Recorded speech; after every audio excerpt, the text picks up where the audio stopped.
Today, let's learn about action verbs. We use the simple present tense to talk about daily actions.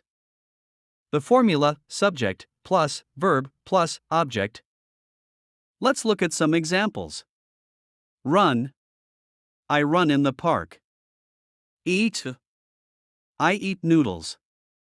Read. She reads a book. Write.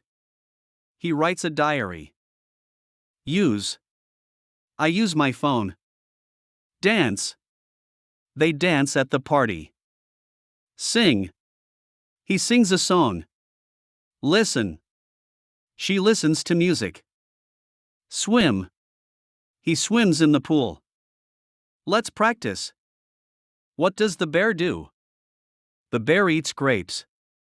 What does she do every day? She writes books every day. What does she do every day? She dances in the studio every day.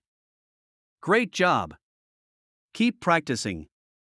And soon you'll be able to talk about daily actions fluently. Like this video.